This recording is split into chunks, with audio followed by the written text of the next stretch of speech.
धोने वाली बहू। शादी के पहले से ही विभा को कपड़े धोने का बड़ा शौक था। कभी नल के नीचे तो कभी तालाब के पास। अरे मेरी नीली वाली लुंगी नहीं दिख रही है। विभा की अम्मा, कहाँ रखी है लुंगी? अरे वो तो विभा ने परसों ही धोकर रखी थी आपकी अलमारी में, देखो वहीं होगी। वो ना मैंने आज धो दी, मुझे लगा कि गंदी हो गई होगी। अरे कैसे गंदी हो गई थी? उसे तो मैंने पहना भी नहीं। हे भगवान, इस लड़की के कपड़े धोने की आदत से परेशान हो गया हूँ मैं। जितना तो घर में राशन नहीं आता, उससे कहीं ज्यादा डिटर्जेंट पाउडर का खर्चा है। इसकी शादी करवा दो, शादी जाए अपने घर में ही करे काम, फिर चाहे घर के कपड़े धोने हो या पूरे गांव के। हाँ ठीक बोल रही हो, देखता हूँ मैं कोई लड़का। वो दिन भी आ जाता है जब विभा को देखने लड़के वाले आ जाते हैं। लड़की मुझे अच्छी लगी। होने वाली सास कहती है, बेटी अगर कुछ पूछना है तो पूछ लो। वैसे तो हमारी लड़की बहुत ही शर्मीली है, जो बोल दो वो मान लेती है, इसे क्या पूछना होगा। अरे कैसी बात कर रही हो माँ, मुझे इन लोगों के घर रहना है, सवाल तो कई है। हाँ हाँ बेटा, पूछ लो ना, क्या पूछना है। आप लोगों के घर कपड़े कौन धोता है? सास का मुंह बन जाता है।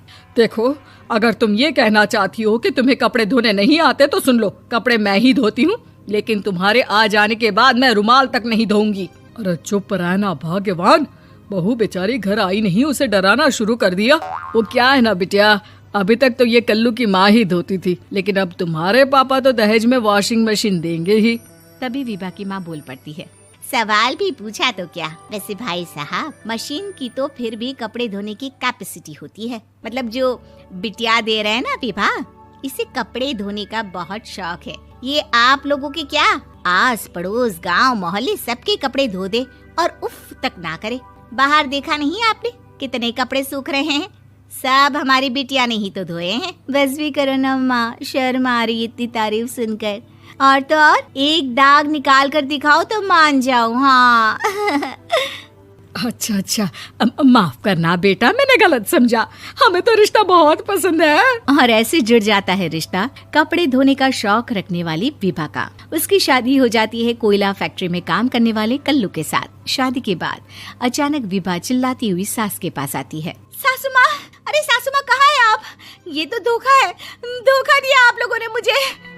इसे ससुर के चक्कर के बारे में पता चल गया। अरे तो उसमें तुझे क्यों धोखा मिला है? अरे नल में पानी नहीं आता, कपड़े कैसे कब धुलेंगे? अच्छा, तू पानी नहीं आ रहा उसकी बात कर रही है। तो आपने क्या सोचा? कुछ नहीं। अच्छा तेरी माँ ने कहा था कि कपड़े धोने का शौक है तुझे, याद आया मुझे। शौक बोलकर कपड़े धोने वाले मेरे जुनून को कम ना आके सासू माँ, कपड़ा धोना मेरा गुरूर है।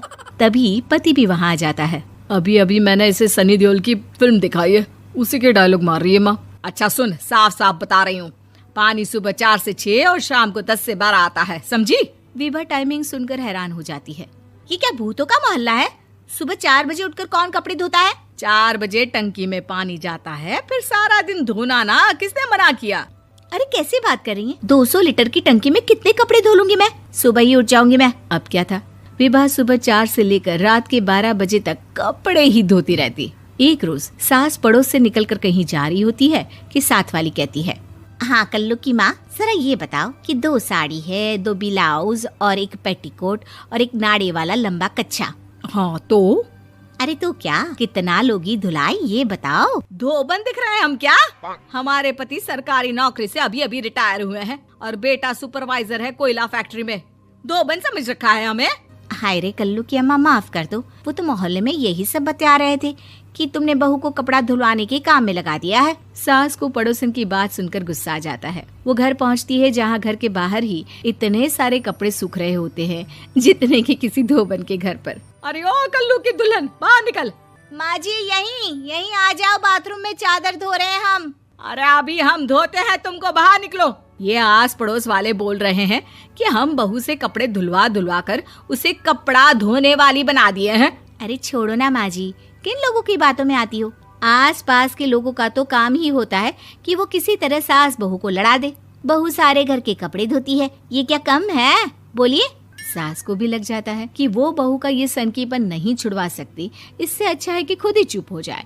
एक रोज सास और बहू मंदिर जाते हैं, जहाँ सास की साड़ी वहाँ खड़ी भीख मांगने वाली से मिलती है। माँ जी क्या बात है, आपकी साड़ी उस भिखारन से कितनी मिल रही है ना? हाँ हाँ देखो तो, दोनों की साड़ी मिल रही है। क्या बात है कल्लू की अम्मा, तुम खुद को तो अफसर की बीवी बताती हो और ऐसी सिंपल सी प्लेन साड़ी पहनकर घूमती हो। सिंपल और प्लेन नहीं है ये साड़ी। तो क्या सोने के धागे से फूल बने हैं? कुछ भी सासू माँ, कुछ भी। हाँ बने थे इस साड़ी में सोने के धागे से फूल। मेरे पति लेकर आए थे मद्रास से स्पेशली मेरे लिए 10,000 की। ताहे भाई साहब इस भिखारन के लिए भी सेम टू सेम साड़ी लेकर आए होंगे 10,000 की। सास उस वक्त तो कुछ नहीं कहती, लेकिन बहू के साथ घर आती है और अलमारी से एल्बम निकाल कर लाती है। ये साड़ी देख रही है, ये वही साड़ी है जिसे मैंने अभी पहना था। इस साड़ी में ये जो चमकदार फूल दिख रहे हैं ना, ये सोने के धागों से काटे गए हैं। लेकिन तू लोकल वॉशिंग मशीन ब्रश से घिस घिस कर सारे फूलों को निकाल कर साड़ी प्लेन कर दी। मुझे माफ कर दीजिए सासू माँ। और तो और, जब मैंने तुझे तेरी गलती के लिए कुछ नहीं कहा, लेकिन तूने तो सबके सामने मेरा मजाक ही बना दिया। क्यों? बहू को समझ में आ जाता है कि अब से उसका कपड़े धोना बंद।